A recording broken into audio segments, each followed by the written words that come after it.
Hey everyone, my name is Charlie and welcome to Size Matters, the series of videos I'm creating dedicated to weight, male body image and body positivity. Today I want to talk about sugar. I am going to have to talk about being a child of the 90s because I'm not sure how it is for children now, but when I was younger I feel like there wasn't really as big a thing about sugar and giving sugar to your children as there is now. And I know that parents definitely knew that sugar wasn't the best thing in the world, but I don't think that they ever thought that it could lead to the things they can lead to. And here I'm talking about being overweight and obesity. Let's not even think about any of the other things.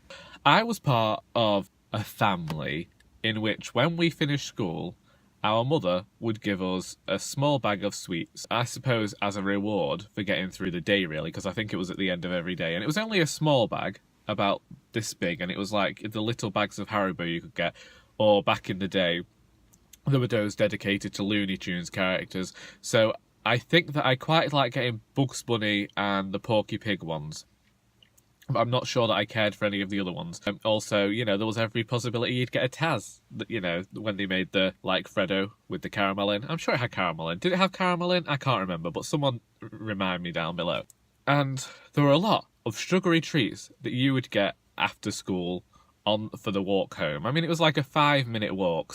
Well, it was probably more like a 10 to 15 minute walk. It should have been a 5-minute walk, but we are a family of perpetual dawdlers. We're getting a bit better now we're older, but still, when we were younger, yeah, it was like stopping at everything. I can even remember going and buying like a Tunnocks tea cake before school to have a break. Once again, this is in the days of being like thin and nice and gaunt and sallow. It was a much better time of life for me, apparently, according to the doctors. So I've never really considered sugar and how bad it is for years. Like, I knew that Coke wasn't the nicest thing in the world because my mother never actually gave us proper Coke. We always had Diet Coke. I don't know whether this was just because she herself didn't actually like... Well, she doesn't like proper Coke. She only has diet, so I don't know whether that was it. But I do think there was something about the sugar there and the sugar content there. Well, I remember turning 7, and that was when I was allowed to make cups of tea. And you don't want to be allowed to make cups of tea, because as soon as you make one and you get it right, that's it, you're making cups of tea for the rest of your life. So I've had nearly 18 years of making tea for my family. And yes, I have been drinking tea since I was 7 years old. And when I first started drinking tea, I was having it with 2 sugars in. Obviously not even thinking about the weight that would be going on, because I began to put on weight. You know, I didn't think it was anything to do with sugar. I've mentioned in the last video I thought that it was to do with the fact that I wasn't walking as much and all that fun stuff. I remember that slowly over time it stopped being the little packets of Haribo we'd get, and it would be a full-size chocolate bar we'd get as a gift for finishing school. And my sister was fine. My sister is still quite slim, she's quite fit, she's quite healthy. High school came around, and I was able to purchase sugary drinks from school without any thought to the fact that these were now full strength. Like, I was having a bottle of Lucozade Orange, or that berry one, at a break, and then going back and getting something else at lunchtime, which was probably an Oasis. Sugar. And I wasn't even thinking about the sugar. I wasn't thinking about the sugar content because I've always had a bit of a sweet tooth. I mean, it's not the thing that I'd like go for immediately. I don't like things that are too sweet, but it's definitely there. I've talked about this journey with sugar. I'm moving on because we know I had a lot of sugar.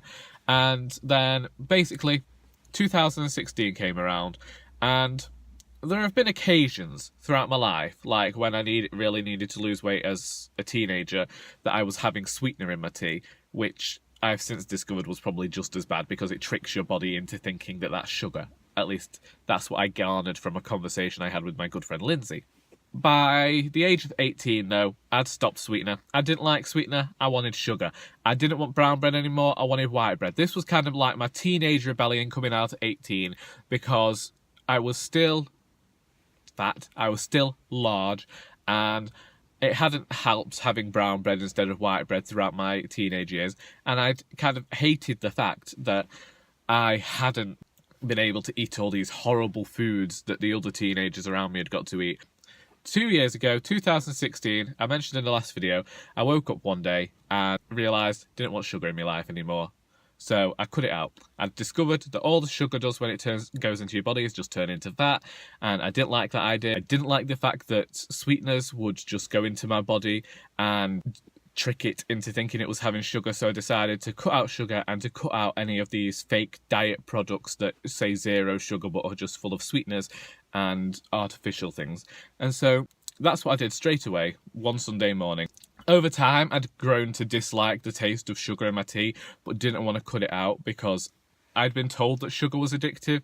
And I said I'd talk about this in the last video, in that I didn't realise sugar was so addictive until I stopped it cold turkey.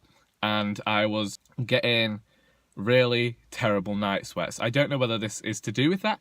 I don't know whether it's to do with the fact that it was coming down off something. Now it was just eating, like, my body was just consuming, well, good foods. You know, it was having whole foods, really. Proper meat, proper vegetables, everything was being prepared.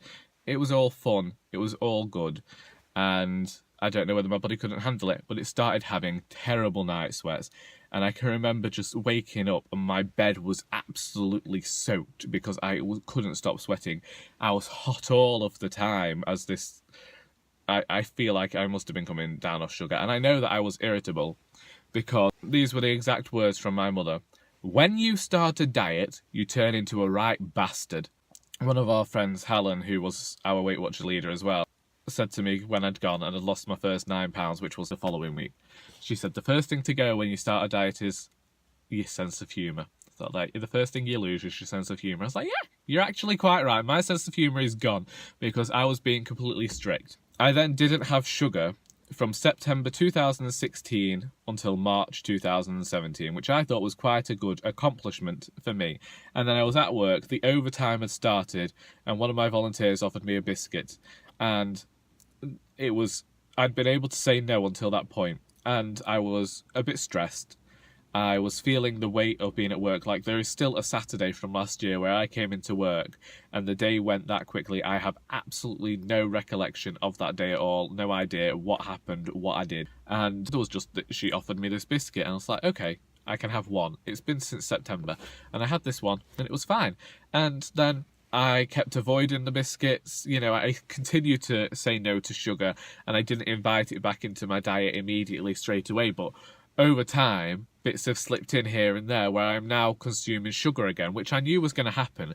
And I don't want to have this unhealthy relationship where I'm like, it's either all or nothing. But I also really dislike the idea of it being in my life at all, because I know that in our family there is a history of diabetes and I don't want to end up with that. And also know that sugar is incredibly addictive, and no more so than I have learnt it this past month, in which for some reason I have craved sugar no end. Like, you could keep all of your savoury products. I was having this problem where I wasn't able to eat meat at the latter end of last year, and so I was going home and eating Christmas cake and calling that a meal. And I don't know why, because I just craved the sugar that much. Now, once again, I put on 3 pounds since last March. Nothing more than that. I just want to get that out there. But the idea of putting on any more weight has become something that I feel like I've put all of the association with that into sugar, as though there wasn't a load of other food that I was eating alongside that. And I just feel like I'm treating sugar as though it is this almost sentient devil, as though it is this great force that is the one thing that is stopping me from being stick thin. I don't want to be stick thin anyway. I just want to reach a weight that I feel happy with and a size that I feel more happy with.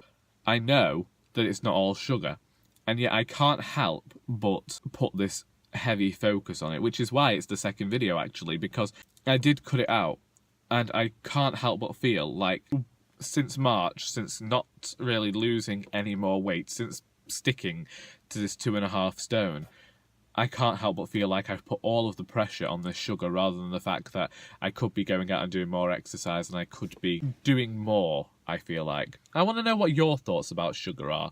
What are your experience with sugar? Do you feel like it is as addictive as I'm saying? Do you think that it is a reason behind some, not all, but some weight gain in this country. I feel like I definitely do have more to say about sugar, but I know that I have gone on for much too long at this point, and there's no one who wants to watch 15 minutes of me ramble about my experiences with sugar.